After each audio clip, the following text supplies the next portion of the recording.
We are officially oh, I'm sorry. Let me actually ask this too. Kim, would you be willing to take minutes today in Sarah's absence, since you two are going to collaborate on that? Sure. Okay, thanks. All right, welcome everybody to the Thursday, January 20th meeting of the Westboro Diversity and Inclusion Committee, starting at 3:30 via remote participation. Pursuant to Chapter 20 of the Acts of 2021, this meeting of the Westboro Diversity and Inclusion Committee will be conducted on Thursday, January 20th, via remote means in accordance with applicable law. Members of the public who wish to access the meeting may do so with the link listed on the agenda. No in-person attendance of members of the public will be permitted, but every effort will be made to ensure the public can adequately access the proceedings in real time via technological means. In the event that we are unable to do so for reasons of economic hardship and despite best efforts, we will post on the Westboro TV website an audio or video recording, transcript, or other comprehensive record of proceedings as soon as possible after the meeting. When required by law or allowed by the chair, persons wishing to provide public comment may do so by remote access as noted above and as instructed below. The meeting will also be broadcast live in real time via Westboro TV on local cable TV, Verizon channel 28 and Charter channel 192, and on their online platforms at westborotv.org and youtube.com/westborotv. Members of the public may speak at this meeting during open forum segment of the agenda. The guidelines for open forum I've been attaching to our agendas so the public can see them on the calendar. I'll do that for some time, not permanently, but for a few more months. And as noted in the guidelines, it is preferred but not required that members of the public inform the chairperson, me, prior to the meeting of their intent to speak in open forum. Members of the public who wish to speak at a meeting outside of the open forum are required to contact the chairperson in advance of the meeting to make arrangements. To otherwise contribute to the discussion on the agenda items or to suggest a topic for future agendas, members of the public may send an email to diversity@town.westboro.ma.us or call me at 508-366-3090. All right. Welcome, everybody. Just for the sake of still having a couple of new folks, I am going to ask that we do quick introductions, and I'll just go around. I am Kara Presley. I'm the chairperson of this committee. I use she, her pronouns. I also am the director of the town's Youth and Family Services Department. And Shazia. Hi, my name is Shazia. I hope you can hear me. I'm a town resident for almost 2 decades, and I love being on this committee and working with all of you. Kola. Hi, I'm Kola. I work at the Westboro Public Library, and I've been on this committee for a few months now. Thank you. Kim. Kim Foster, I am the assistant town manager. Alma.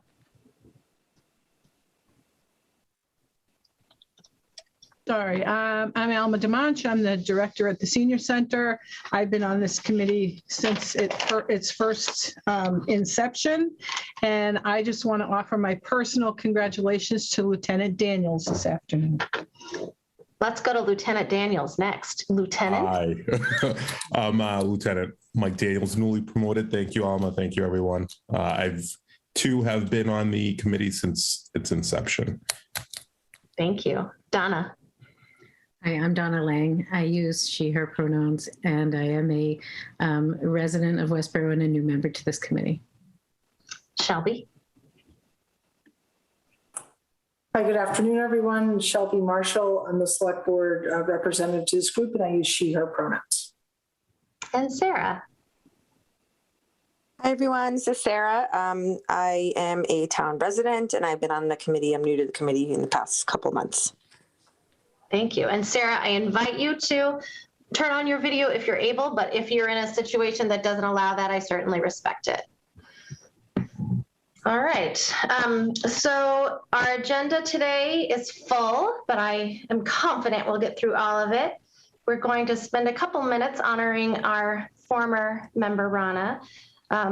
We'll see if there's anyone who comes for open forum, approve December minutes, address any issues or announcements, just acknowledge the new committee handbook that is out, acknowledge the member vacancy, and then the bulk of our efforts will be spent on reviewing the committee goals, the annual report, and the draft proposal for a community survey.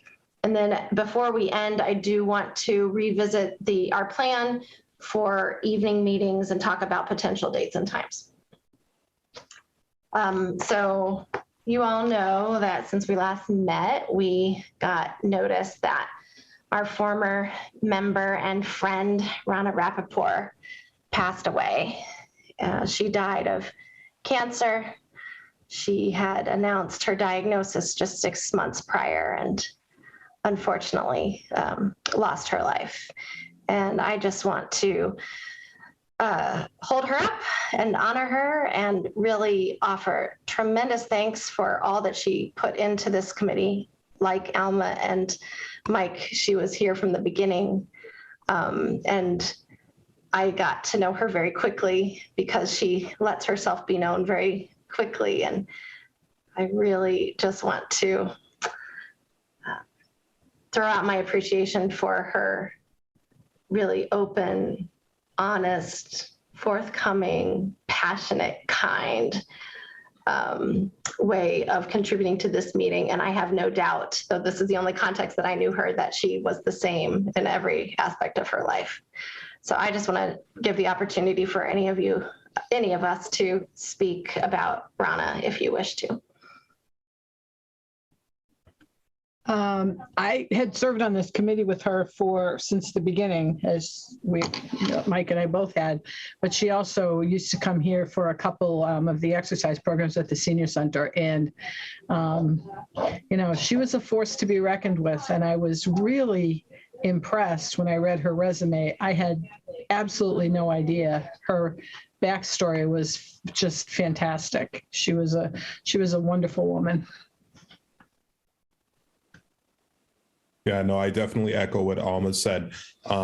She definitely no nonsense, and she always let how she was feeling known. And I always enjoyed having conversations with her after the meetings and even sometimes during the meetings. But yeah, she was valuable to our community and to this committee. I would just add that her engagement with this committee and no doubt the way she lived her life should be a model for all of us going forward. She was enjoyable, but she made some, hard points and didn't hesitate to do so, but was always respectful. So here's to a great life well lived and cut too short.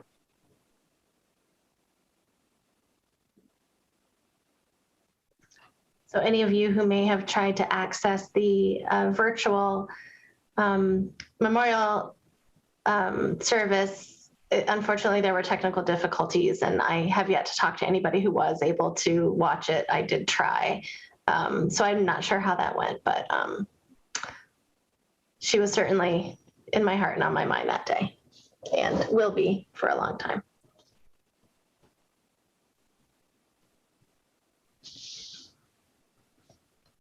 Okay, it doesn't appear that we have anyone here for open forum today, but any members of the public who are watching this, I just want to reiterate our sincere invitation for people to come and share with us any thoughts or concerns related to the work of this committee.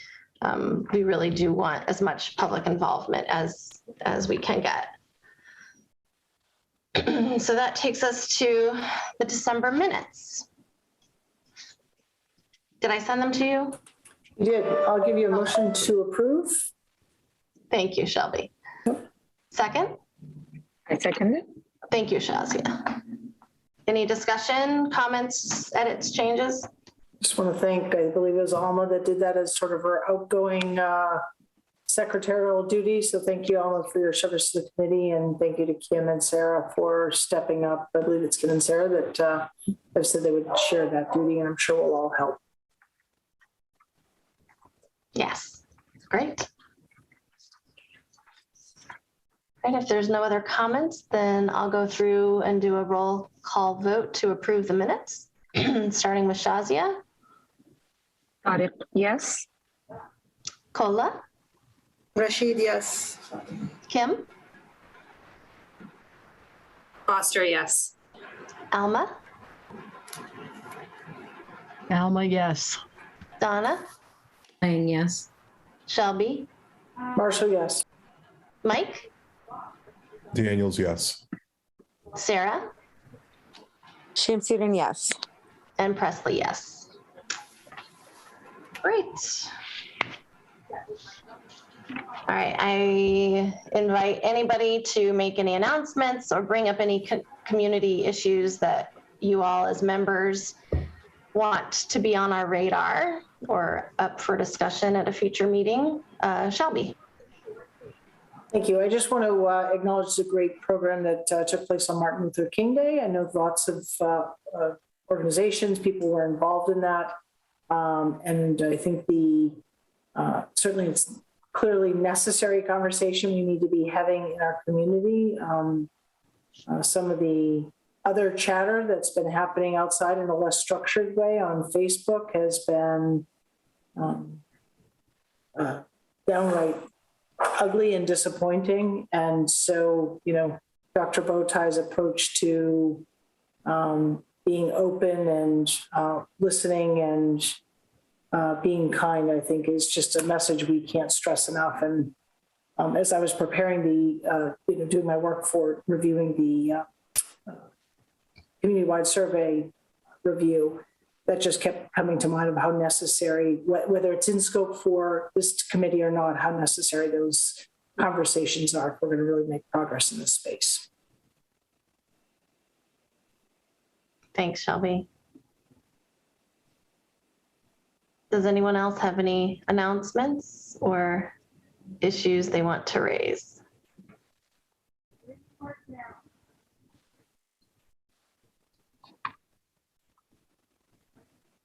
I'll probably think of something as soon as we move on, but I didn't write anything down. So there we have it. All right, so I wrote down the Westboro Committee Handbook for discussion. I don't actually intend to have a discussion. I mean, it's not really up for discussion. It is the handbook. It is what we're supposed to follow, but I just put it there as a placeholder to make sure that you all read it. And as I was reviewing it myself, there were a few points that I'm going to require clarification on as far as my role, my term limits, a few other little things. So I'll be checking with the town manager about that. But and I would just say for you, rather than raising any questions here, if you have questions, please bring them to Christy. You want to comment, Shelby? Yeah, I want to echo your comment on raising questions. A lot of work went into developing this, but like anything, it's developed, it's approved, and then inevitably tweaks need to be made. So it is really important. If you don't understand something or you think there's a conflict with one part of the document to another part, please raise those concerns. Our town manager is ready to receive those. And, like any document, it only gets better with it. So all are encouraged to comment.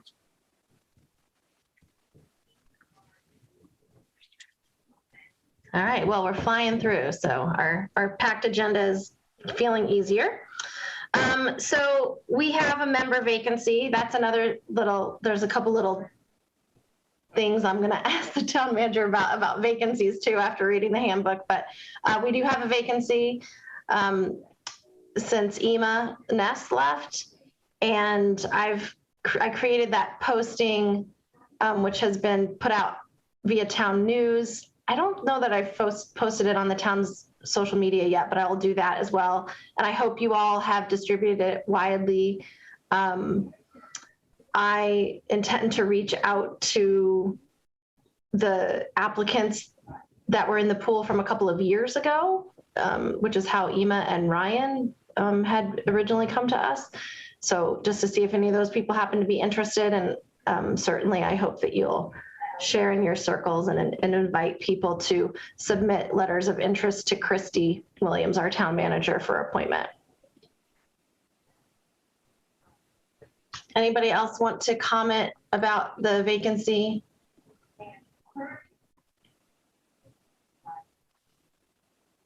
All right. Moving on to some of the meat of our work. So it is annual report season. So as the committee chair and with my other hat as a department head, I'm knee deep in annual reporting right now. But I miraculously was able to get a draft written of the 2021 annual report for this committee prior to this meeting so that we could review it together. But prior to diving into the annual report, I want to talk about goals. Specifically, I want us to get on the same page about the goals for last year, for 2021, just to get a sense of if we feel like we've accomplished those goals, if we've made progress on them, if we want to continue them or discontinue them, et cetera. So you can either look at the annual report, which I shared with you from 2020, or if you look at the draft report for 2021, I put the goals for 2020 just at the very end and the last page as a point of reference. Either way, there are 6 goals from 2021, and I'm just going to go through them each and invite you to comment on what progress you think we have or haven't made on each one. So for 2021, our first goal was to engage the community in the work of the committee, and that was a new goal at the time. I will comment first and then invite you all.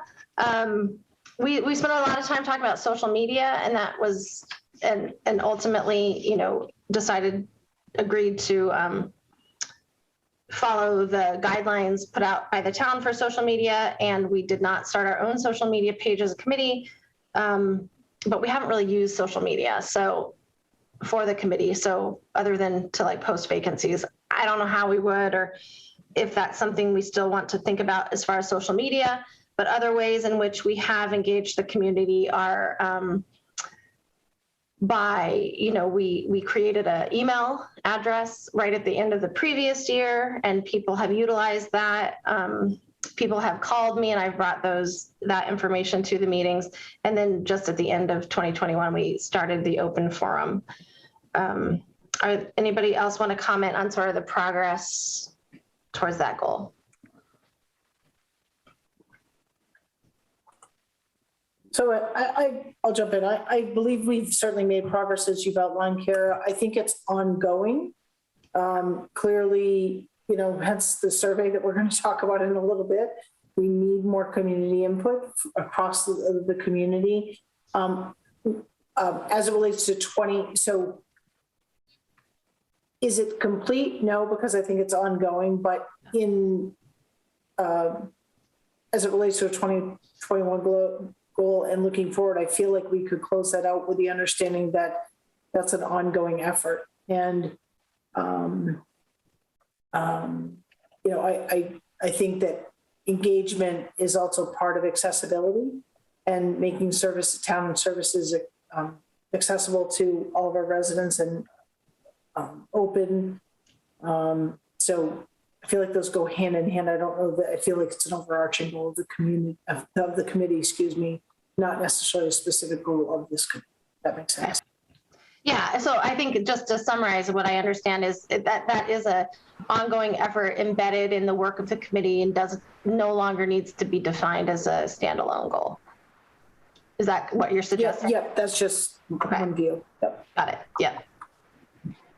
Other comments? I think about social media, I think we should utilize that more because I know like in the library, we post a lot of things daily on Instagram and Facebook, and we do get a lot of feedback. So just having an email, not everybody wants to like just, you know, use that. I think utilizing like Instagram, TikTok, or whatever we can get, Twitter, I think that would be more effective, as you know, people will like comment and engage in that more.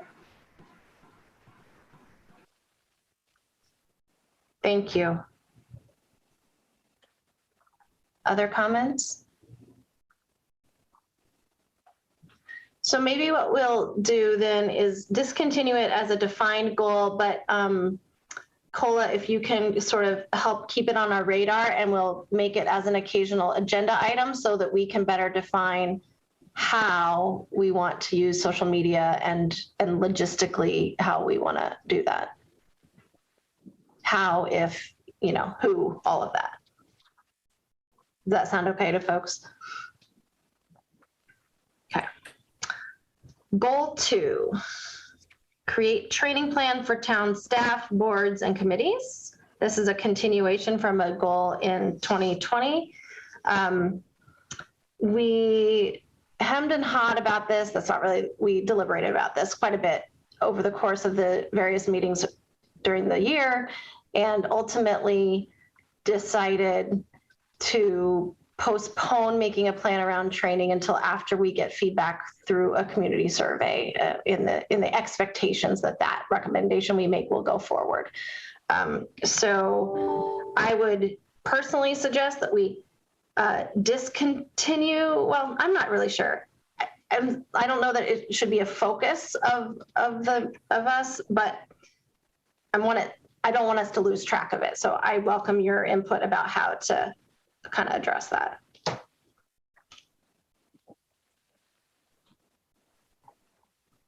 I'd say we came up with this when we didn't even have a handbook for the committee. So we were like, we needed some direction, something. So I believe we have a stepping stone, and the training part definitely will come, should come after, you know, we know exactly what our needs are and we're looking to head. So I agree. And Kim?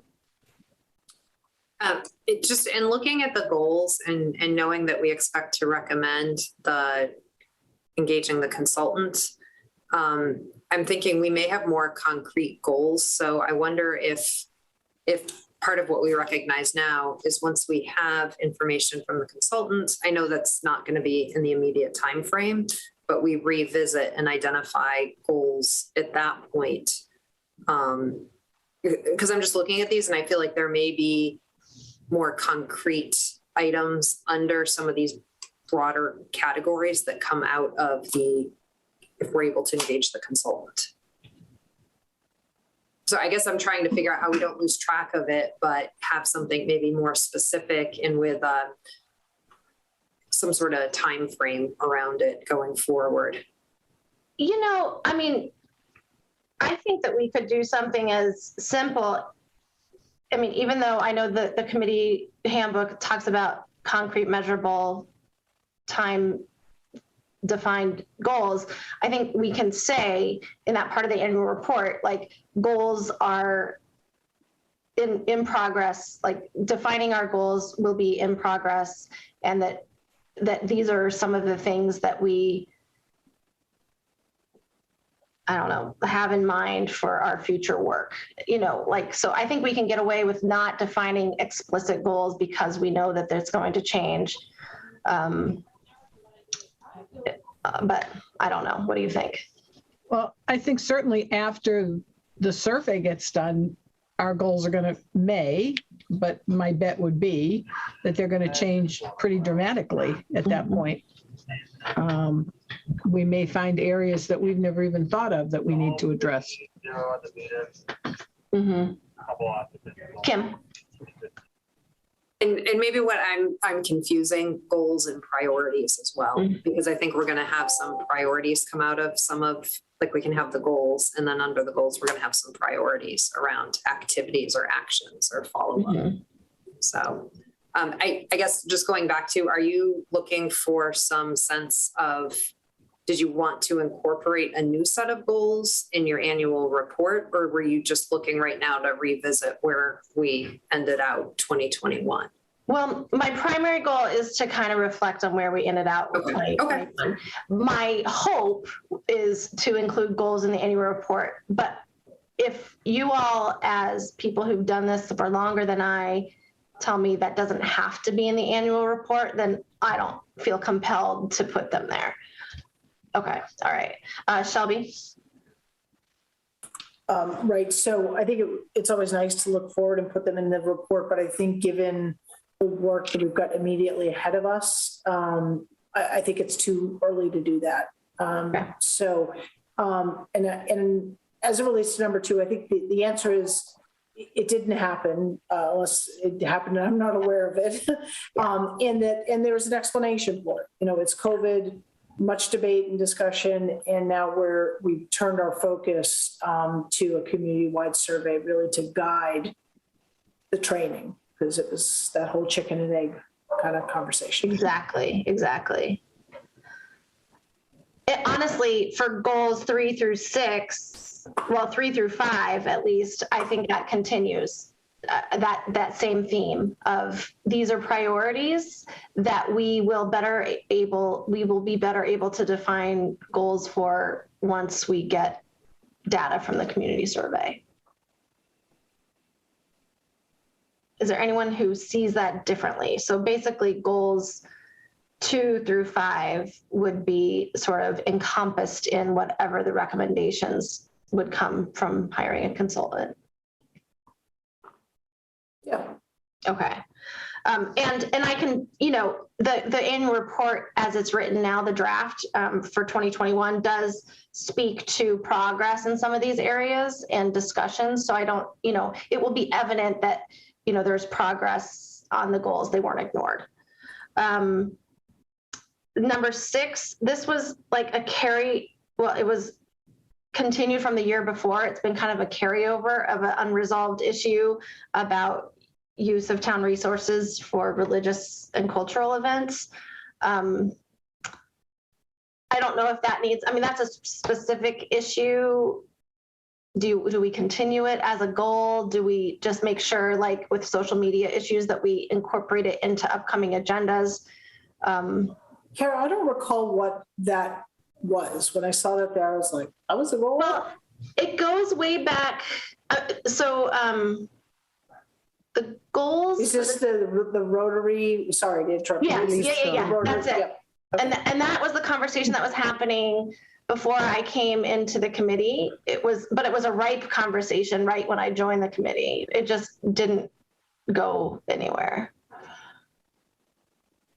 So my suggestion is to take that off of a focus as a goal, but to, pay attention to the community survey, see what people are hearing or saying about their thoughts and feelings. If that comes up as an issue, we could do some kind of, just for our own work in the coming months, just some kind of internal surveying, checking with law enforcement, for example, or others, just to get a sense of what people are feeling and wanting about this. Shazia?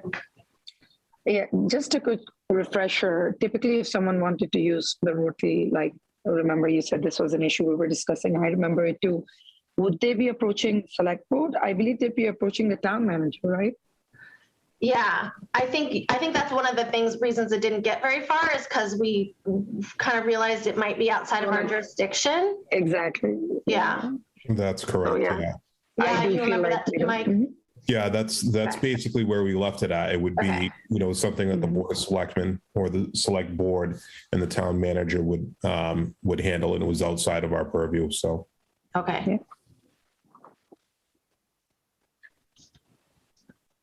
All right, I'm just going to put on the 2021, at the end of the 2021 annual report, that goals will be defined as the year goes on.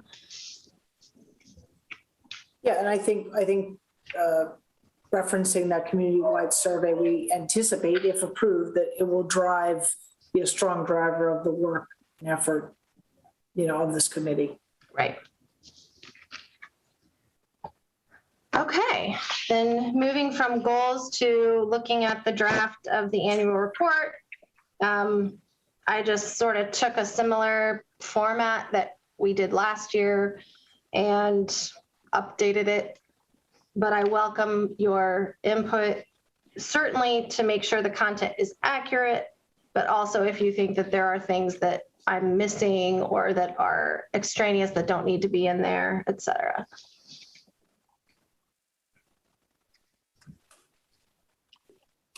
I thought it was extremely well written. Thank you for doing that. This takes time to start with a blank piece of paper.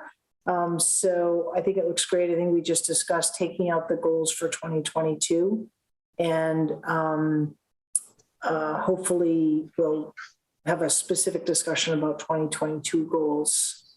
I don't know if you really intended to do that today so much as focus on this report for, yep. Yeah, it was just going to be like extra if we got to 2022 goals. So, Yep. Okay. So I'll hold comments because that's really where I was kind of at.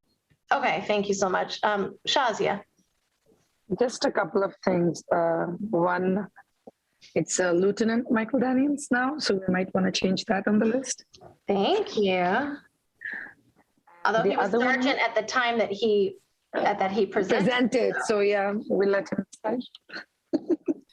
And I don't know, I believe we had one more speaker, or maybe I just made it up in my head. It was someone who did the school survey. That should be on there unless I accidentally, Amber Bach and Daniel Mayer. No, there was, or maybe it was, no, it was someone else. So it was one of the meetings I didn't attend. I'm a bit foggy. I'll look it up, and then if I come up with it, or maybe I just made it up all in my mind. Who knows? I mean, I went through the minutes to get all of this. I didn't just take it from agendas. I took it from minutes, but that doesn't mean that we didn't miss something somehow. So if somebody else does think of it, I turn this in, I have to turn it in by next Monday. Yeah, Monday. So, I have all of, not next Monday, Monday the 31st. So I have all of next week. So if you think of something next week, just call me or send me an individual email about it. Was the presentation by the residents on Indigenous Peoples Day, was that 21? It was 20? Wow, okay. Yeah. Okay, all right. Time has sort of lost meaning in my experience in this last year and a half, 2 years. It all kind of runs together. All right. Good. Well, this was actually pretty easy, right? Because we're super organized. Oh yeah, Shelby. I'm sorry, I think it would be great if we could acknowledge, if the group feels it's appropriate, Lieutenant Daniel's promotion here, that we want to recognize it, but also that we want to acknowledge Rana Rappaport. I'll do that. Yep. Yeah, I will do that.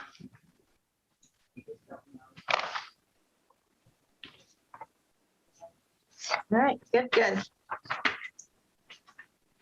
That is done. All right, now to the community survey proposal.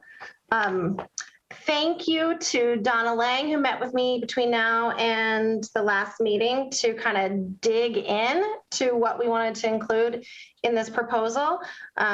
We incorporated what we talked about as a large group last month into an outline, and then I wrote up this narrative according to that outline with some updated statistics as well. I'll also add that Shazia has also given to me a much more succinct outline of the proposal that we might be able to build off of for an actual presentation to the select board. So my thinking right now is this, that I want to go through with you this narrative and get your feedback about all aspects of it. And then my intention has been, and I want your input, to give this full narrative to the select board prior to whatever date we get on their agenda to do a presentation. And then at a presentation, rather than reading this verbatim, which would be very boring, we'll give some kind of succinct presentation, like probably with slides, like a PowerPoint or something, with which we could use the pared down version that Shazia started. So that's my thinking about process.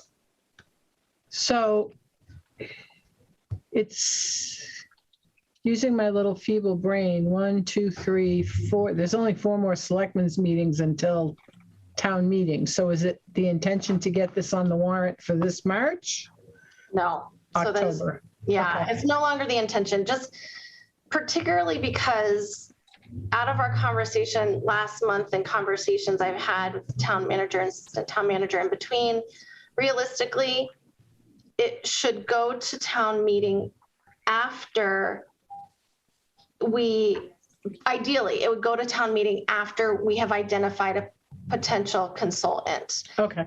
So just developing the RFP will take longer than the town manager's office has between now and town meeting. That alone, there's not time for it. But the idea of getting that done and then potentially, soliciting the proposals and reviewing the proposals and selecting a candidate, that all of that could potentially happen before August, which is when the warrant for the October meeting gets developed. Okay. I know there had been some, there had been some discussion about that, but I didn't know how it shook out in the end. Okay. That was our original intent. You were right about that, but just time, Okay. doesn't allow it. Kim, do you want to add to that?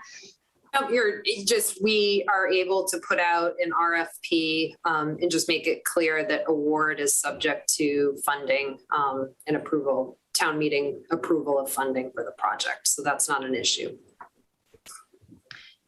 It also gives all parties the opportunity to explore if there are other sources of funding to either fund the whole thing or to supplement it or that kind of thing. So it gives us some time to be a little bit more creative and be as thoughtful in the process as possible. That's all with the assumption that the select board, gives us their green light and that passes that along to the town manager.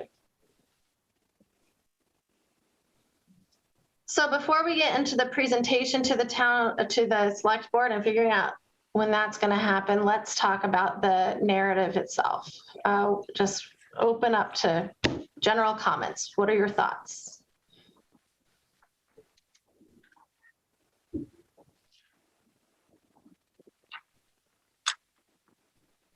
Shelby? Sure. Extremely well done. I thought it was easy to read, easy to follow, and it was thorough. I do have some suggestions. I don't know if you want to take those now, Kara? Yeah, I do. Okay. So on page, first of all, I would just have a sort of a date on this, ultimately, like a date and a version control. I know it's got the top January 18th, but whatever kind of. Yeah, I'll put it in the footer. I was formatting. Yeah. I gave up with formatting when it got. That's fine. 8:30. It's just one of my kind of pet peeves, because it was like, when was this, actually inked? Yeah, kind of thing. I'll have page numbers and revision date or whatever on it and all of that too. Okay. So I'm trying to toggle back between our Zoom screen and the document itself. So bear with me here. Okay. So under survey questions, number 5, I wasn't sure what the question actually meant or is trying to get to. And I think that, again, in this section, I was approaching it with, we're asking that the community survey include these things, but it's not like verbatim. You got it. Okay. That's exactly right. And maybe I can be more explicit about that. This wouldn't be verbatim. This would be the content that we want to make sure is covered with the recommendations from the consultant about how to best get at it. Right. Okay. So just number 5, I was kind of like, experiences related to DEI. I mean, I think I know what that means, but I'm not sure that everyone would agree with my view or your view or anyone else's. So, but again, I think if the intent of these questions is to be general, then general, but yet specific or content, I think that's okay as it is. Okay. Number 6, I suggest reframing that to, are there barriers that keep you from engaging more?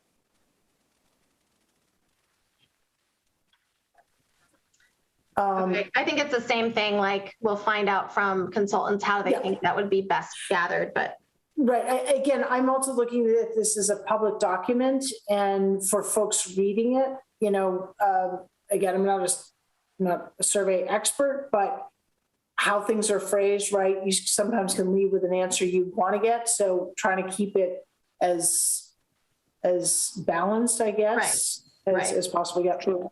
Go ahead. Someone else want to add? Go ahead for now. Go ahead. I think it's just you, Shelby, for now. Okay, sorry. I was That's okay. I was getting some feedback. Okay. Under number 7, again, it was kind of like, do you feel represented? If yes, why? If no, why? I'm not sure that needs to be there, but that's what I was thinking, that, we want that feedback. Number 8, is racism an issue of concern in Westboro? I think is maybe the way we want to phrase that. Because I think the way it's phrased is it presumes it is. Leading. Again. Mm-hmm. Yep. Number 9, are other types of bias of concern? So just same thing. rephrasing. Yeah. Yep. Number 10, what has been your experience with the town leaders and services response to incidents, blah, blah, blah.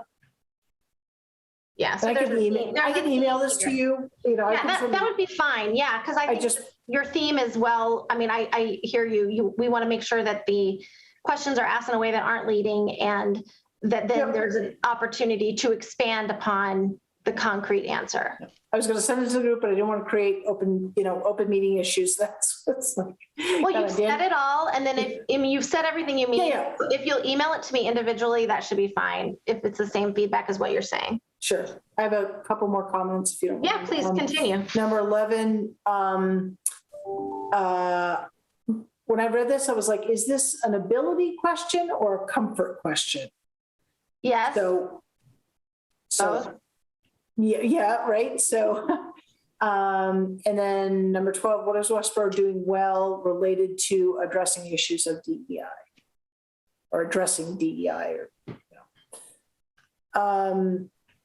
moving down to expected deliverables. Number 2 in the let me pause if you don't mind. I think I'll see if anybody else has comments about the question section. Yeah. I think this is just general, and again, the consultant, but I think we just need to keep people focused. The way the questions are worded, when we say Westboro, we are focused on town services and not necessarily, I can see a lot of people going to a much broader reach. So I think that will just be something the consultant will help us, or will help make sure is very clear, kind of the scope or our scope of it's narrower than townwide, and how people feel related to other kind of sectors, I guess. Yep. Very, very important factor. And I've written that in there, but I think that might be a point we want to emphasize in our presentation to the select board, so that they're clear that we're really talking about the scope of this committee, which is town services and government. And Karen, this is Donna. And does that also, we know the school, WPS did their own survey. Is the school included in that because the school is a town service, or is school excluded because it's already been done? And are there other things? I don't know the answer to that. Are there other surveys or other services that are that are in town services that are not in scope? That's my question. I don't know. Yeah, it's a really good one. I mean, obviously we know that the school district did their own survey, but there still might be overlap, and there might be people who are thinking that question. So I think we're gonna have to look to the consultant to help us define that. Mm-hmm. Yeah, because I don't know. That's a good one. Yeah. Kara, the survey for the schools went to families, right? Teachers, students, and families. Right, who have children, but not to residents as a whole. Correct. Yeah. Yep. Alma? A couple things just that caught my eye. On that first page, when the anticipated expense for this proposal is expected to be at least $30,000. I know, the whole municipal low bid thing is a thing. But I would hate for us to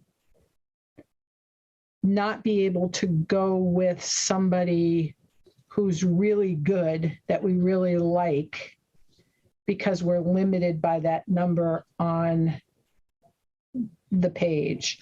Do you think that the last sentence on that paragraph, ultimately, we recommend that the proposal selected is the one that most closely aligns with the recommendations and proposed deliverables outlined in this proposal rather than a specific dollar amount? Do you think that's adequate to do that? And then Kim, I'll go to you. Yeah, because we'll have if this doesn't go to town meeting until the fall and we get all this other work done, we'll know exactly how much money we need by August, more or less. I mean, it could be $32,000. It could be $47,000. I mean, who knows how much consultants charge at this point. But I would hate for us to be tied into that $30,000 and then have somebody say, wait a minute, you said it was going to be $30,000. Why are you coming to us asking for 42? You know what I mean? So I want us to not be locked into that number because it's written there. Right. So what does everybody else think about that? Because I deliberated on this a lot, and we went back and forth between, we don't want to be, I don't want to be perceived as being vague or trying to look for some ungodly amount of money that we're trying to hide how much it is. I want as much transparency and be as forthright as possible that this is going to be expensive, basically is what we want to say. But at the same time, does putting any number on the page, no matter how much of a caveat I put around it, still cause that risk of getting stuck there? And I know, Kim, you wanted to comment, so let's go to you first and then we'll hear what other people have to say. Can I finish, or do you want me to? Oh, yeah, I'm sorry. Yeah, go ahead. No, it's okay. You said in your email you wanted proofreading done. So on survey questions. I do. Can I just wait do you want to do that first? Do you want to do survey question? Well, this is a real quick one. Rating? Okay. In number 3. Yeah. In what ways do you get information, not to? Thanks. Yep, good. And then I just had a couple comments about the questions. Go ahead, please. I feel that, and I agree with the things that Shelby said, and there are different ways to word a lot of these questions, but I feel like through this piece of paper, we have sort of come up with some of the questions we'd like answered. And I feel it would be the job of the consultant to make sure the questions are written correctly on the survey so they're answered, like we get the answers that we need. So, and I'm not sure, I don't know. I feel like a lot of the parents from the schools, or some parents from the schools, I shouldn't say a lot or some, parents from the schools may also answer this survey. So I'm not sure how we would incorporate the whole school piece in this. Like, I see this as more of the municipal side of it than the school side.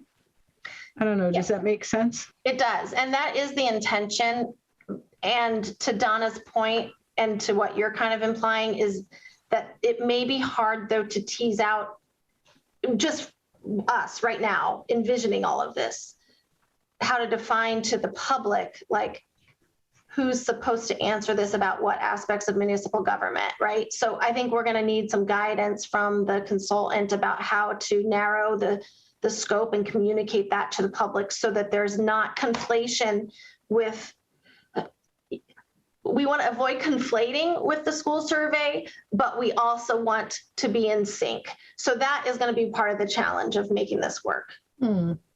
Because I mean, I'm sure, Shelby, you must have filled out the school survey because you have a daughter in the schools, but you'd probably fill out this one too. You know what I mean? Like, a lot of the, like, school parents will fill out this survey. Yeah. Maybe not as many or as did the schools, because I guess they got a pretty good return on their survey. But I don't know. Well, if you remember a lot of these questions that we came up with for this list were inspired in part by the Andover survey. And I paraphrased a ton, right? And I didn't include most of their questions, but their questions were worded in a way that it really did direct respondents to think about town government. They were specific about town services and town government events and activities. And they managed to do that in a way that really directed the respondent to think about municipal services and not schools. I think there might have been some other references to schools in there, but it was specific. So I think there's a way to do it. I just don't know, without copying for verbatim all those questions from Andover, how to make that explicit. Donna, and then Strazia, do you still want to talk too? You took your hand down, but we'll go to Donna first, and then I'll check in with you. I was just going to say, as a parent of a kid in school, the experience of a lot of parents are going to be more specific. As you're reading through these questions, if it's not specifically said, don't think about school here, think about your other experience. So I think we need to just be explicit about the scope of what we want, because I anticipate that may be a question that comes up from the select board. Didn't the school just do this? Do we need to, do you know what I mean? So maybe we just need to state that the intent here is for it to be about municipal services, not explicitly not about the school, unless otherwise sort of advised by the consultant, where the consultant may say, no, let's also include maybe a separate section, but make it separate around school services to complement what they've already done, not to conflate it, but to complement it. I like that. Yep. I was going to say something along those lines, especially because if you look at the time when the survey will actually take place and when the school survey took place, there'll be a long gap between that. And that's the other thing I wanted to understand, that this survey that we're doing, and then we expect some actions from the town to address this. So we're literally just focusing on everything other than school. So is that what our intent is, keeping separate school completely separate? Well, what you just said, Donna, I think for me kind of clicked in my brain, that the intention around this is really to get input about municipal services and government.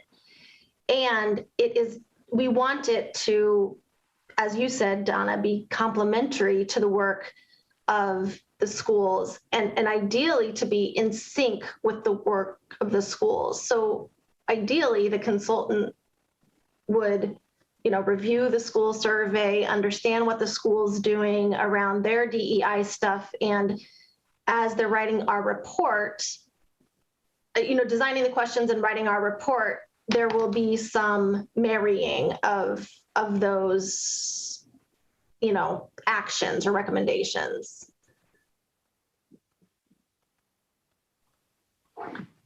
Yeah, I hope so. Yeah. I think that's the goal. I'm thinking about the specific question about responding to incidents. For probably a lot of parents in town, that those responses generally come from the superintendents. You know what I mean? So it may be hard as you're responding to a survey to sort of separate that out.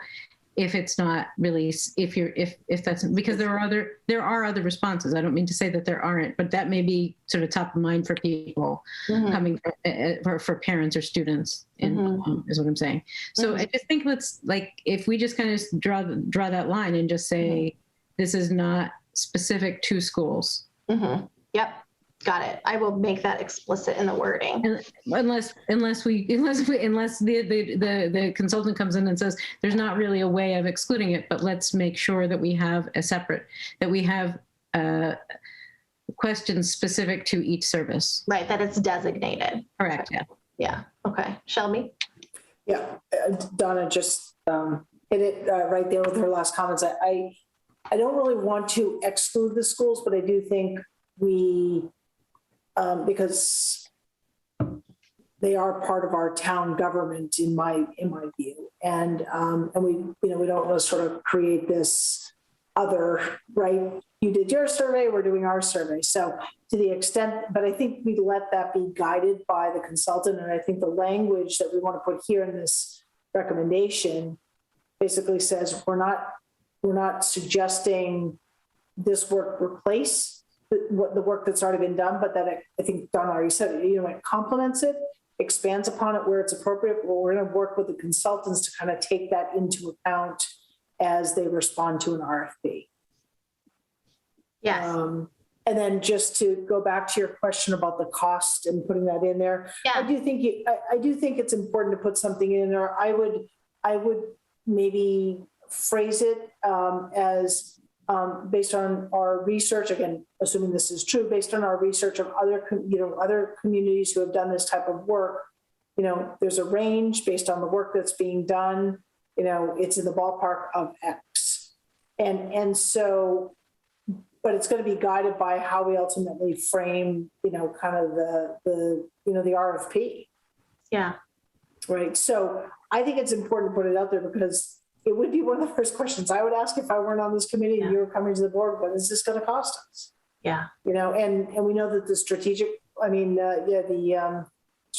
the first time we did it was about $100,000. Right. Yes. So I think it needs to be in there and maybe just, slightly tweak the language around it that doesn't box us into alms. If any of you have suggestions about wording, please maybe talk to me offline about like how to phrase that. Yes. Kara, just something that might be helpful for the committee. The procurement laws may guide us here. We're using in terms of bid and RFP have very specific meanings in our world in procurement. If we reasonably expect that the consultant services could exceed $50,000, then we are able to issue an RFP.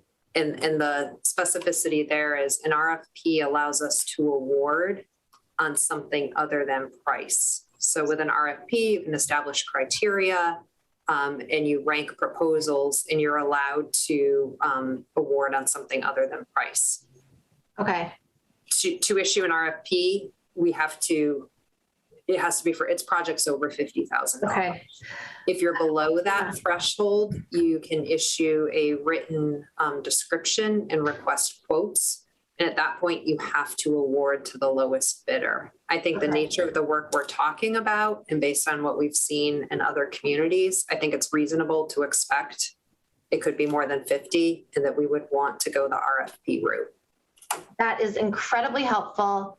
And I would agree because this figure that I've come up with is based on the specific amount that was paid by Andover for just a survey.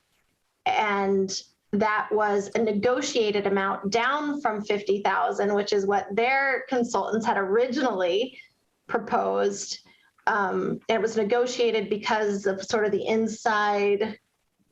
Anyway, the person who explained it to me, it sounds like they got a deal. And it was for the scope of just the survey, so that the additional work that they did, that I shared with you, the documents around their DEI strategic plan and the work they did like that, was an additional cost beyond that of the survey. So to your point, Kim, I think it is very reasonable to expect that it could be $50,000. And given what we are looking for, I think that would be, so I will tweak the language.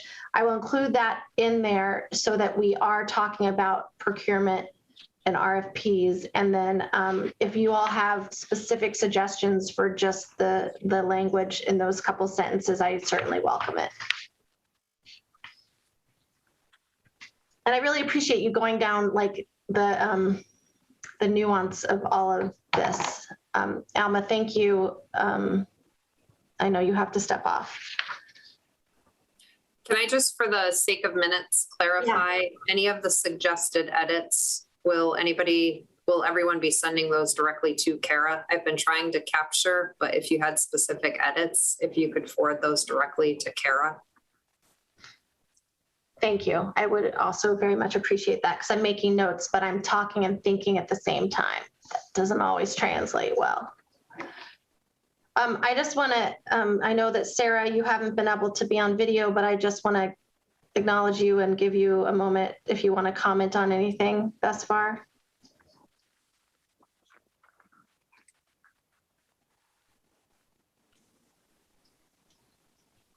I'm sorry about that. It's okay.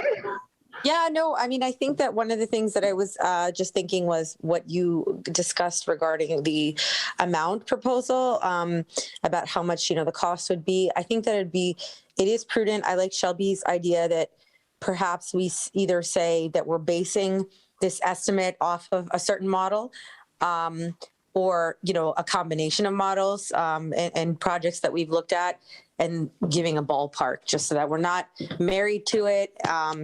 And, so that it doesn't come back to bite us. Thank you. Kim? Just one point that might be worth clarifying. So the proposal will go to the board. The board won't actually, I think the proposal is seeking the board's approval to put this out to get a price. And the board is not authorizing funding for it. That would be what would come from, we would have to take it to town meeting at that point. Thank you. And I think it could be multi-step here. It could also be the board's approval to put it out. Once we have the responses, potentially bring it back to the board and then put it on the warrant. I guess depending on how the initial discussion goes with the board, it might be reasonable to circle back once we have. That would make perfect sense. Well, and we'd have to anyway to get it on the warrant at the end of the day, right? I mean, I think we'd be looking for the board to support it as a warrant article. Yeah. Okay. All right. I'm gonna just go kind of through sections and you let me know if you'll be sending me any edits around like grammar, spelling, or that kind of stuff. You can tell me now too, but so starting from the beginning, or if you have any other content, I just thought that might be helpful rather than just popcorn. So in the proposal summary section, any comments, changes, edits on page 1?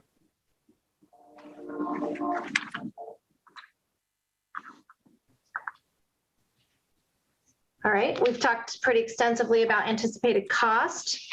So then we move on to page 2 to the rationale. This is where we go through a lot of the data and demographics. Now, since we met as a larger group, I added this section about what we're already doing in Westboro. I think, so on one hand, that's kind of extraneous and not necessarily necessary, but I think that what I want to say, and you all compelled me to do this, is like, we're not saying that we stink at this, but we might, but we're not saying like we're doing everything wrong and we need to start from scratch. We're saying that we want to do this better. We want to know what we can build on. And here are some things concretely that we know that we're doing that really is towards improved DEI. So I just want to kind of get your endorsement that that section makes sense to have there. And if there's some other effort that I'm unaware of that you think deserves being highlighted or added to this bulleted list, then please let me know. These are just ones I happen to know. I would ask a question that if we have all these surveys done with different, the schools, the economic committee, why do we need another one done? Why do we need to put in more money, more resources for another one? Why can't we just build on that? So I kind of didn't get that from what was written. So I mean, Okay. I would like to get that cleared out, like, why? Why do Just we to be need another- explicit. Yeah. Yeah. I mean, I feel like it's all the reasons we've been talking about for a year, but how do I put that in a sentence or two? So what are there any of you who would like to sort of just say this is why this unique effort is necessary? Shelby? Well, I think that what you see under those bullet points of the work that's being done is recognition of where we're at in time and place in society and in response to certainly other sort of national events in some cases. But I would say that they're related to like our strategic plan and maybe even tangent to some of the master plan work, but they're all very disparate efforts, right? So the police does their thing, the fire department does their thing, the council on aging and the senior center, they do their thing, but it's not sort of a coordinated kind of vision and effort. And I'm not sure in some ways who's actually informing that work other than really great professionals we have working at the town level who through their own professional work and interaction with the public and resources sort of say, hey, here's a way to improve it. And it addresses this, the weaknesses or opportunities that we have in our department or whatever around DEI. So, Koala, I hear what you're saying, but I would say that this survey, much like the strategic plan, really kind of creates this umbrella in a framework. It's intended of going forward that how do we integrate this kind of work across all of our, town government services, boards, committees, et cetera. And actually, Kola, what I heard you saying is that we understand that, but we need to make it explicit. And what you just said, Shelby, helps make it explicit. So I think that's fair, and that will, I can pretty easily summarize what you just said, Shelby, and make that point just more concrete. Donna? Yeah, I agree with what Shelby just said. I think that's great. I guess I would also add that it's also sort of confirmation that these are the areas and services that are needed, or you know what I mean? As Shelby said, these are based on valuable experience, but what else is out there? That's the inquiry. Like what other needs are there that are not being addressed by these efforts that are in place? Thank you. Does anyone else want to comment on that or any other aspect of the rationale section? How about those demographics though, huh? 2020 census? Okay. Whew, this town is growing and changing and it's pretty exciting. I'm curious, does that answer your question? I don't want to put you on the spot, but does that answer your question about that section? Yeah. I mean, it kind of makes it more clear because, there's all these good things already happening. And so, yeah, thank you. But I think by raising it, you make a great point for the presentation to the board about, why are we doing this, right? Yeah. Right. Yeah. I really appreciate that. In case you didn't notice, Mike had to step out. All right, moving on then. We talked about survey questions and expected deliverables. Comments? Yeah, Kara, I just had a comment on number 2 on the third sentence.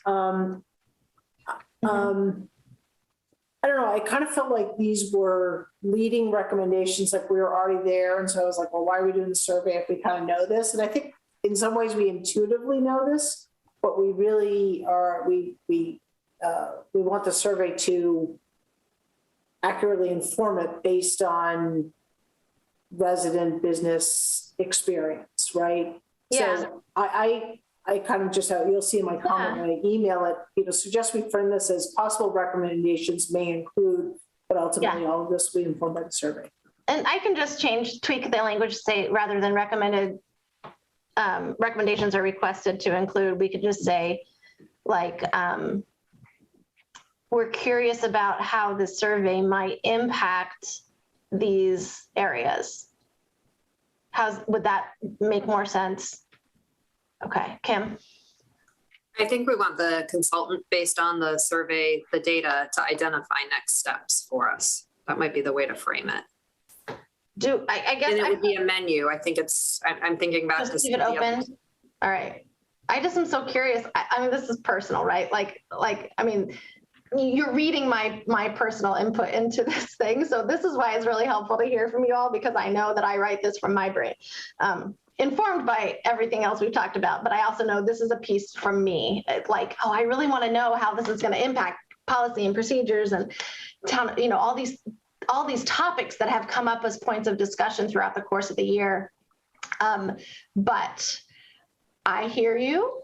And I think that probably we'll just leave it at, let the consultants tell us where we need to make action. I think those are great points, Kara, that you bring out that, again, I think are pretty obvious to your point, that, when you're presenting to the board, things Okay, yeah. you know what I mean? So it's kind of more of the narrative than it is here in this document. Thank you. That's helpful.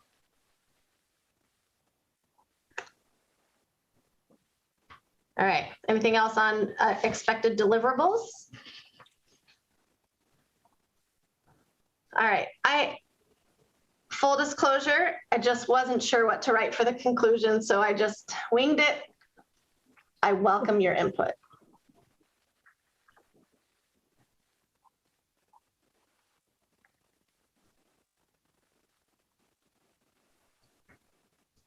Good. All right. Great. And instead of doing footnotes throughout, mostly the demographic section, but throughout, I just decided to put all the references at the bottom. It's not a paper I'm turning in to be graded. So I thought if those that read it are curious, they can certainly look. And I think that the references will be obvious.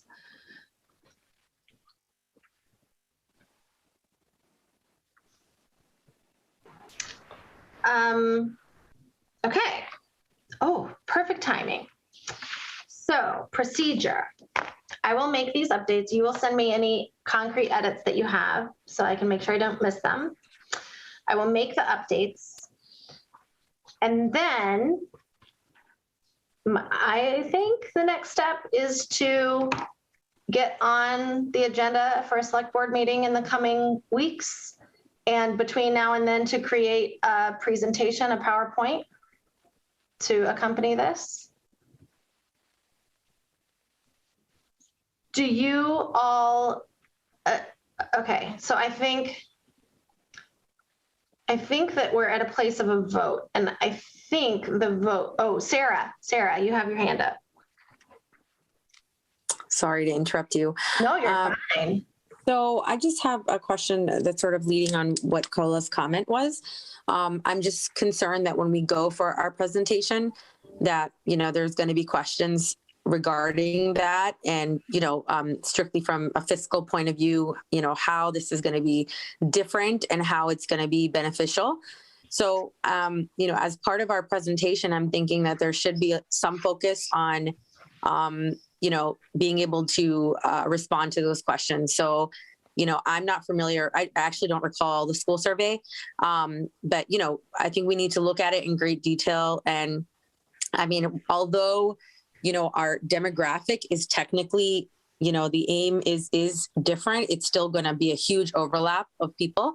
I do think that one thing that's going to be set it apart. I mean, people don't necessarily think of this, but when you get an email, where it's coming from does make a huge difference. Like when you see an email coming from the Westboro Public Schools, it's right there in your face. When you see it coming from the town, so you're able to differentiate how, as a person taking the survey. But I would, as just a town resident, or if I were on the select board, I'd be like, the first thing I'd want to do is, try and make sure that this is a fiscally responsible decision to, shell out money for something that potentially was already done. So I just want to make sure that if we can sort of either very specifically come up with how our project is going to be different, aside from the fact that we're targeting a different demographic of people, and potentially, just so that we have a stronger case.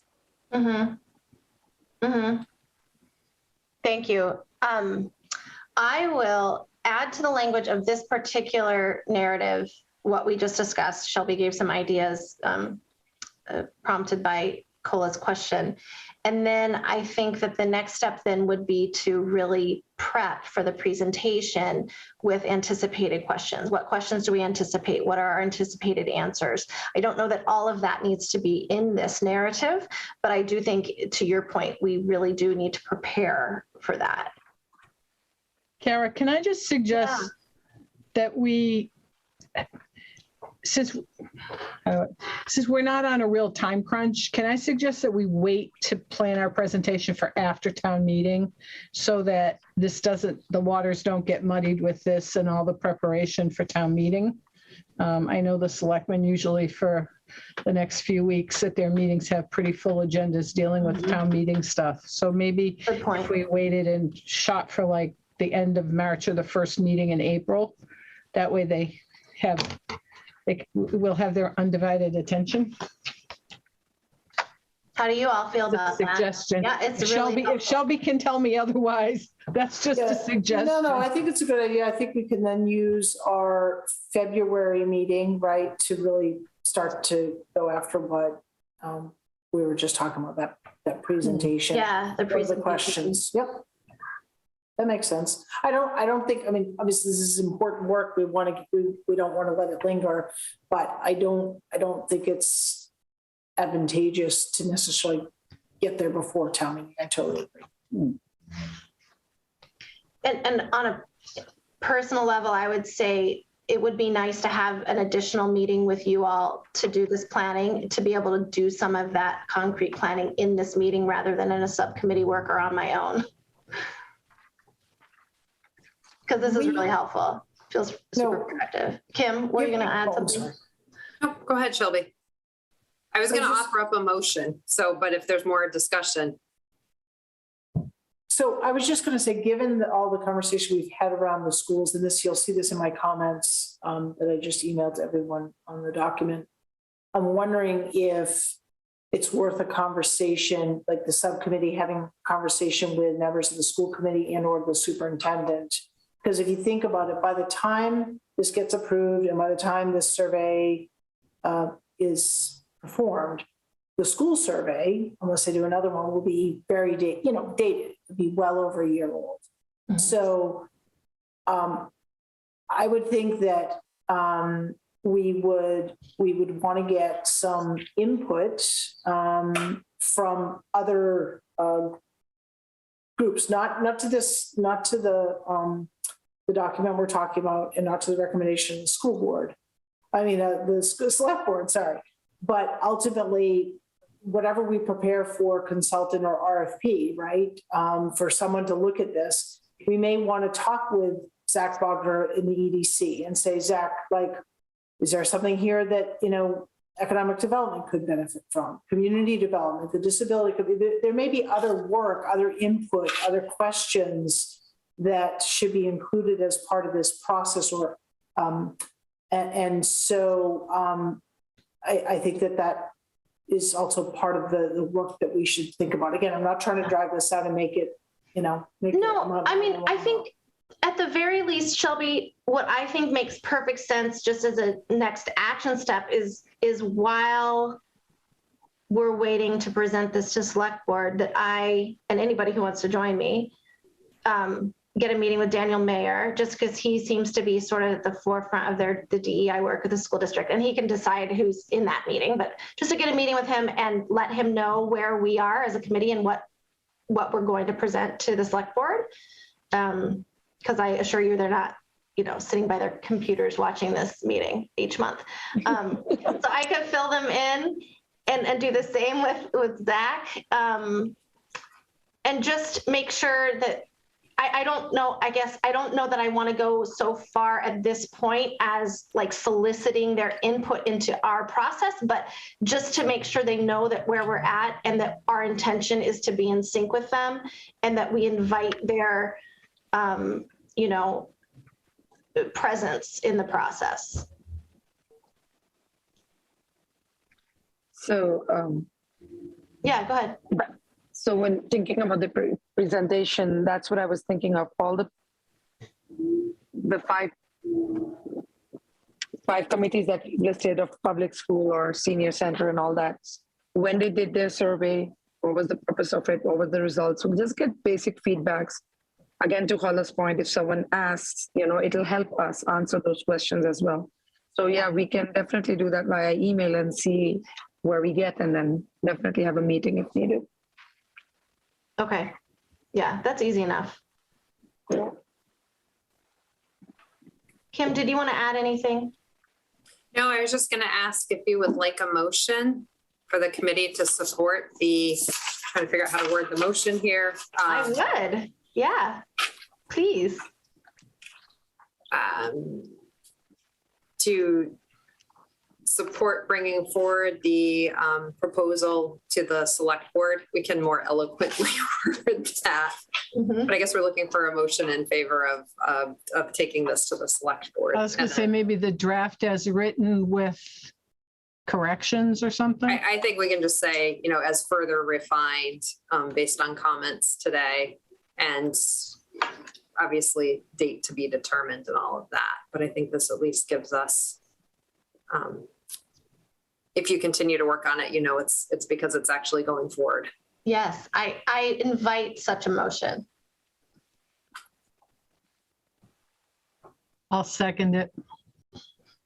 All right, so are you motioning, Kim, and seconding Alma? Okay, just to make sure. I never got to second the motion before because I was always too busy writing everything down. Yay, all right, well, thank you. All right, so the vote is to support this moving forward to the select board.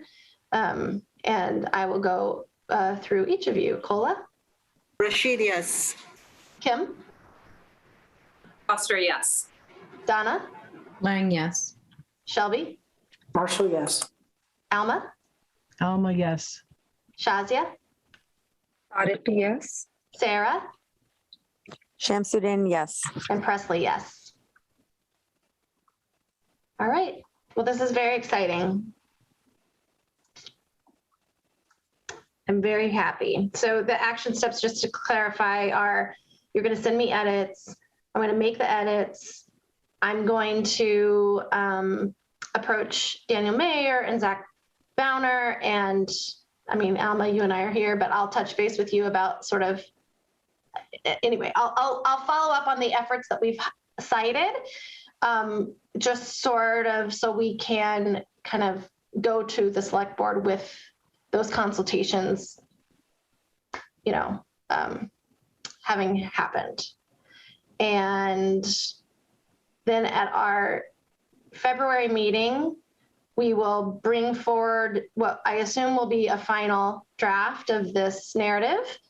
And we will start working on a presentation, how we want to refine that. And at that point, then I'll get us on to the select board's schedule after town meeting. I might just do that now, but plan it for late March or early April. All right, cool. So speaking of February's meeting, we had thrown around the idea of doing an evening meeting in February. I jumped the gun a little bit in my earlier email, but now we had talked about doing it on a Tuesday evening because that's when town offices operating hours are. And so buildings would be open. If we're meeting in person, people could come easily. We didn't get into the nitty gritty, but just for the purposes of just trying to move things along, I did tentatively reserve Memorial Hall for February 15th and May 17th. So we're talking quarterly, for 6 o'clock to 7:30 p.m. At the time I made those reservations, both of those evenings were wide open, but I know Kim and Shelby, there have been some scheduling conversations that have happened since then. So I'm open to any other options, but I just went ahead and did that just to have a placeholder. I'm not aware of select board conflicts on either of those days, and that's what Tuesday usually is, unless I miss something. Kim can let me know. I don't think anything's been determined yet, but we did realize that the second select board meeting in February falls in school vacation week. And sometimes in the past, that meeting has been shifted. So that's why I had reached out to Kara and suggested that we hold off until we know. Yeah, I think we're hoping to know by now, but I guess that. Well, the select board happened. meets next Oh, next week. Okay. week. The only other thought I have is that's a relatively short time frame to publicize the meeting. Mhm. And if the intent is to make sure members of the public know that this is, you know, why we're doing this, it might be better if we had a little more time once we Okay. pick the date. I can look for a March date, Well, could we, or some other time. well, I was just going to say, I mean, could we tentatively agree to the 15th and then pending the outcome of kind of what if the select board moves the meeting? And then have whatever March 15th be the backup date? Would that be what you're thinking, Kara? Yes. If that were to be the case, we would meet on that Tuesday, February 15th, rather than the following Thursday, or yeah, which would be our normal meeting time. And let me ask you, how about that 6 to 7:30 time slot? To me, that makes sense for people coming from activities and work and all of that, but I'm open to other evening time slots if there's something else that's better.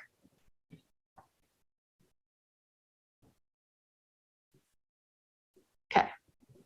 Kara, the only other thing I'll throw out there, if the intent is holding it an evening meeting and hoping that we would be back in person, we don't yet know. The Board of Health will be meeting again on January 31st to determine the way things stand right now. The Board of Health's guidance is for boards and committees to meet remotely.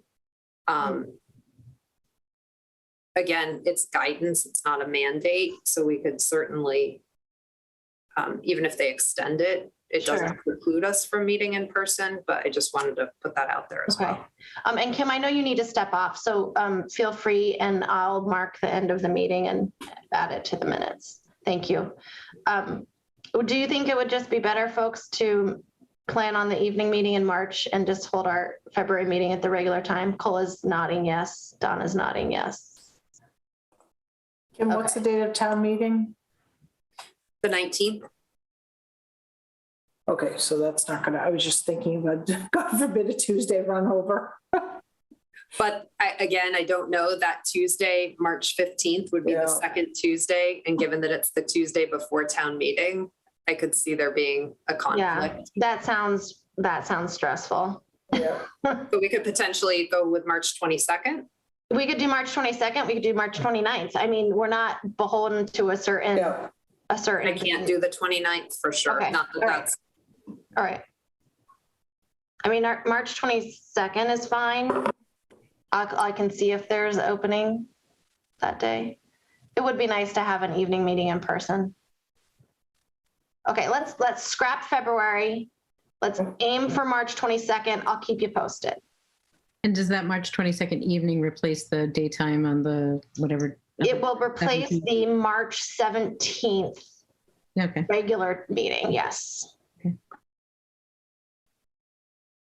Great. Good. I do need to jump off. Thank you, everyone. Okay, thanks. And then I just need a motion to adjourn. I'll stay on. So moved. Okay, a second. Second. Alma, all right, Kula, Yes, Rashid, yes. Foss, Kim, Foster, yes. Donna, Lang, yes. Shelby, Marshall, yes. Alma, Sorry, Alma, yes. Shazia, Yes. Sarah, Jam Student, yes. and Presley, yes. Meeting adjourned. Take care. Thanks all, that was awesome.